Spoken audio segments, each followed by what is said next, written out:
Really quick, everybody, this entire video will be timestamped, so if you don't want to watch the whole thing and just get straight into a different topic, please check the pinned comment or the little red bar right down below you. Again, this entire video will be timestamped, and I'd appreciate you guys watching whatever part that you liked. And if you're sticking around, guys, hello, everybody, and welcome back to another video. If you're new here, my name is Kyle. I'm your guy with too many YouTube channels, and welcome back to a post-fight breakdown and reaction, guys. We're going to talk about the whole card that we saw yesterday from bottom to top, and it was absolutely fantastic. If you want to skip to a certain fight that you want to hear my opinion on, timestamps are there. Again, if you would like to use them. With that being said, let's get into the first fight. Starting off with the first fight, Jessica Rose Clark versus Tainara Lisboa. Okay, so this fight honestly went kind of exactly how I thought it would. I predicted just about every single fight on this card, so I'm very proud of myself. And I'm not really surprised that Jessica Rose Clark came in there. She didn't look like she didn't really know what she was doing. She was very susceptible to the armbar.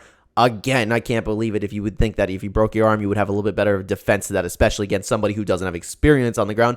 Tainara Lisboa, though, UFC debut, looked fantastic, passed it with flying colors, and Jessica Rose Clark is no joke. It's hard to gauge where she's going to go further in the division, but I'm excited to see her. Her striking was very, very crisp, so I'm excited to see her next fight. I actually really enjoyed watching that fight. Next up, Bryan Battle versus Gabe Green. Now, I did catch a Bryan Battle at a 230 underdog, and I was like, give me that all day. I put him on a parlay, I put him separately, and Bryan Battle cashed in. I don't know what Gabe Green was really thinking, just going in there straightforward, trying to kill Bryan Battle, but maybe the pressure, because Bryan Battle in his last fight, the pressure did get to him. Maybe Gabe Green was trying to emulate that a little bit, but Bryan Battle is a very quick fight, caught him on the chin. He got caught, but then he caught with a better punch, and Bryan Battle is back. Bryan Battle looked fantastic. I cannot wait to see this dude, man. He is so exciting to watch fight. Next up, the weirdest fight on the card, Yeon versus Mandy Bohm. Okay, so there were some fouls here, but the fight was going a little bit back and forth. It really seemed like Mandy Bohm didn't know what she was doing, but then again, Yeon made mistakes herself. It's just like,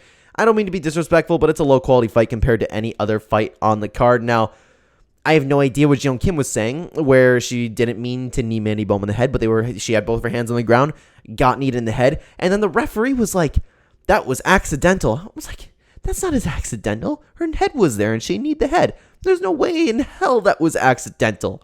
That was an illegal shot. And then Mandy Bohm was pulling an Aljamain Sterling a little bit because she was okay, man. Like, please correct me if I'm wrong, but it didn't seem like she got hit in the eye, and she got hit on the side of the head, and then she was like the whole time like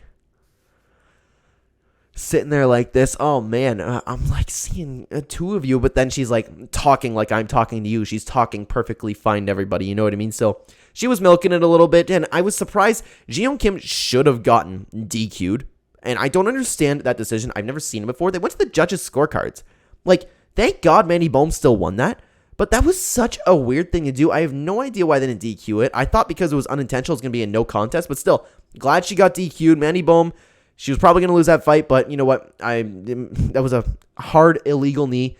And I'm glad Yeon ended up losing that fight no matter how weird the whole situation was. Next fight, Cody Stamann versus Douglas Silva de Andrade. Now, I didn't pay too much attention to this fight, because at the time I had my family coming in and they were bringing in pizza and stuff like that. So I was greeting the people coming over as well as like getting food for myself. So I didn't pay too much attention to this fight, but from what I did see, because I was kind of like glaring at the TV, kind of not like, you know what I mean? I was half paying attention, so I can't really break this down. But from what I did, it was back and forth. It was great. Cody Stamann looked fantastic. So very, very solid fight, but I wish I could pay a little bit more attention to that one. Next up, Karl Williams versus Chase Sherman. I was all over Karl Williams. I thought this was going to be a horrible mismatch, but man, he did not impress me in this fight. Got the win, but it was not impressive one bit, and I am not high on Chase Sherman at all, but sometimes he has a way of just pulling off these fights. I thought it was a mismatch, and I was a little bit disappointed in Karl Williams, but Karl Williams did end up getting the win, which I'm not surprised about. But I was surprised it wasn't a one-sided domination, but it was an okay fight. Nothing too special about it. Then we have Matt Brown, man. Matt Brown versus Court McGee. I was so happy to see Matt Brown take a win, guys. Man, Matt Brown is one of my favorite fighters in the history of the UFC. He's one of the guys responsible for getting me into like a huge super fan of MMA. It was so nice to see Matt Brown getting a KO, especially because I picked Court McGee in this fight. I was like, Matt Brown's 42, man. I'm done picking the old dudes, but he got an awesome knockout. And I don't hate Court McGee or anything like that. I really don't, but it's just like Matt Brown could go up against anybody and I'd be cheering for him, dude. It was so nice to see, but Matt Brown is chasing that KO record. And I'm like, no, Matt Brown, you're on top now, man.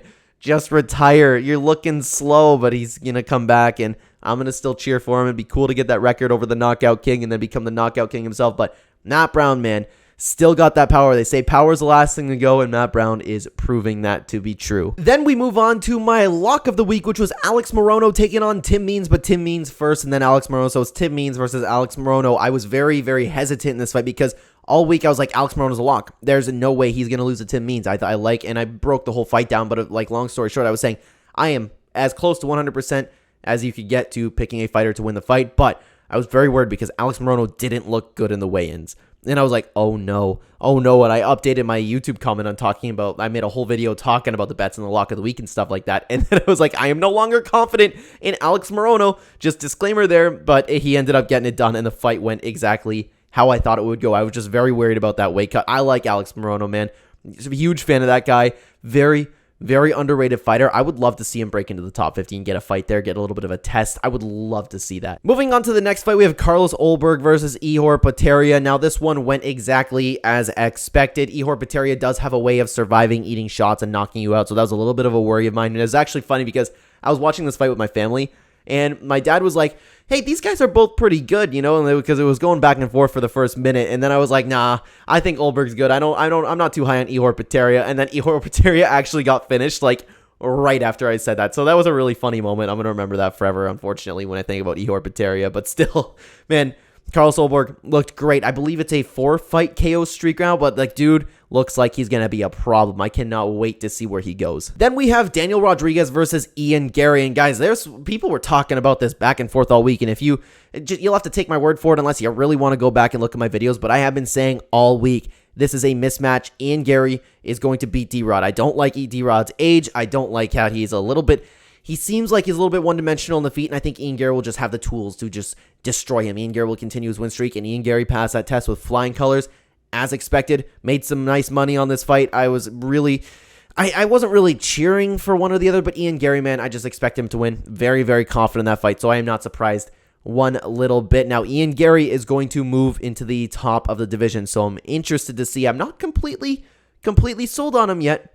I'm intrigued. You know what I mean? I don't know if he's going to beat the top 10. I can't wait to see what happens with him, though. Then we have Anthony Smith versus Johnny Walker, and I really enjoyed this fight. I really, really enjoyed watching this because these two went to war, and it was really awkward in the middle of that fight. If anybody could explain it to me in the comments, I haven't really been seeing anything.